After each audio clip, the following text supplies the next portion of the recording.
주님께서 여러분과 함께 마르코가 전한 거룩한 복음입니다. 그때 예수님과 제자들이 산에서 내려와 다른 제자들에게 가서 보니 그 제자들이 군중에게 둘러싸여 율법학자들과 논쟁하고 있었다. 마침 군중이 모두 예수님을 보고는 몹시 놀라며 달려와 인사하였다. 예수님께서 그들에게 저들과 무슨 논쟁을 하느냐 하고 물으시자 군중 가운데 한 사람이 대답하였다. 스승님, 벙어리 영이 들린 제 아들을 스승님께 데리고 왔습니다. 어디에서건 그 영이 아이를 사로잡기만 하면 거꾸로 드립니다.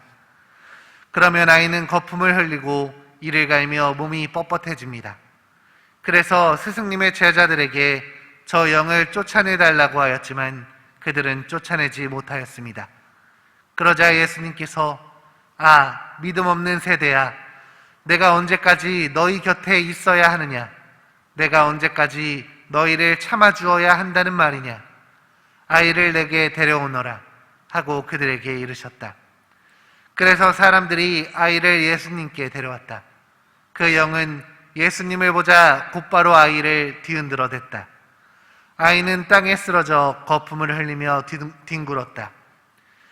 예수님께서 그 아버지에게 아이가 이렇게 된 지 얼마나 되었느냐 하고 물으시자 그가 대답하였다. 어릴 적부터입니다. 저 영이 자주 아이를 죽이려고 불 속으로도 물 속으로도 내던졌습니다. 이제 하실 수 있으면 저희를 가엾이 여겨 도와주십시오. 예수님께서 그에게 하실 수 있으면 이 무슨 말이냐?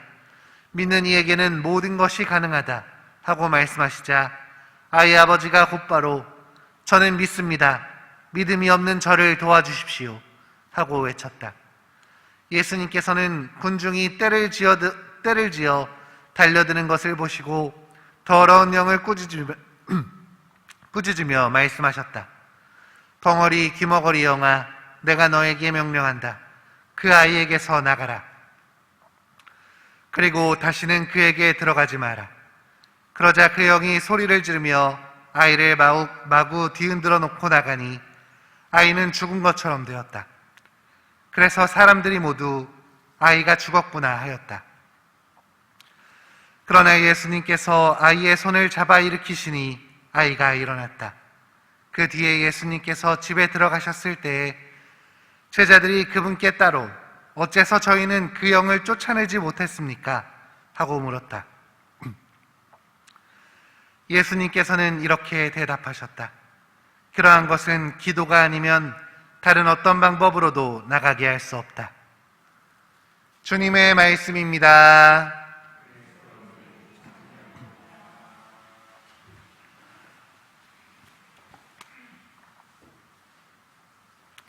참 예수님,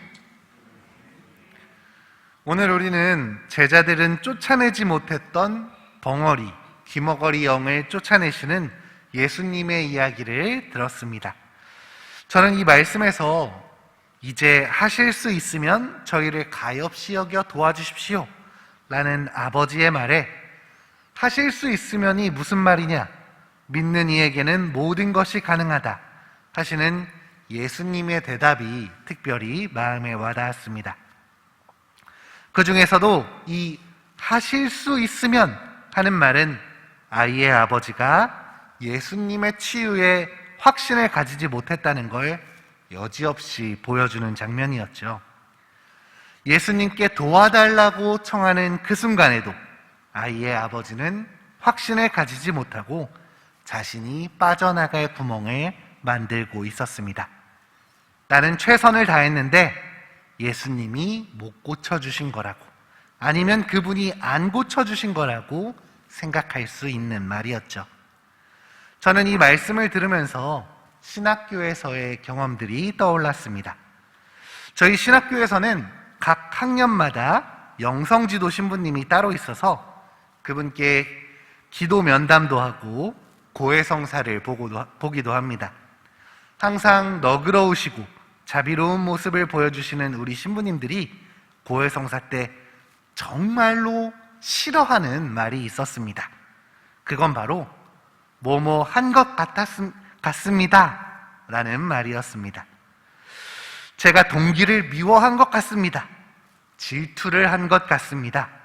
여전히 세상 것들을 포기하지 못한 것 같습니다.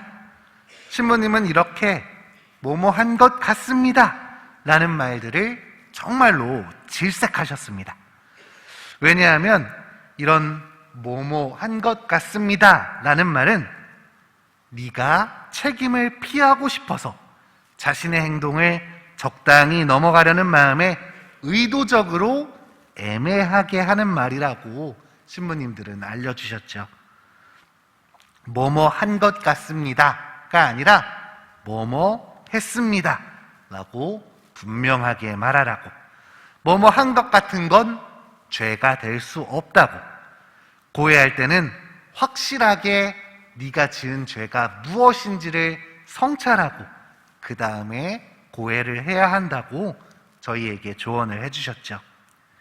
죄를 고백함에 있어 자신의 부족함을 숨기거나 피하는 게 아니라 분명하게 인정해야 한다고, 그래야만 진짜 용서를 만나게 된다고 알려주셨던 것입니다. 오늘 복음 속 아버지도 마찬가지였습니다. 자신이 숨을 공간을 만들어 놓으면 도망칠 구석이 있으면 사람은 비겁해지기 마련입니다. 분명하게 자신을 드러내야만 내가 힘이 없고 부족하다는 것을, 믿음이 없고 나약하다는 것을 인정해야만 그 뒤에 있을 기적도 체험할 수 있습니다. 예수님께서 지적하시자 아버지는 믿음이 없는 저를 도와주십시오 하고 외칩니다. 믿음이 없는 것 같은 저를 도와주십시오가 아니라 믿음이 없는 저를 도와주십시오 라고 이야기하죠.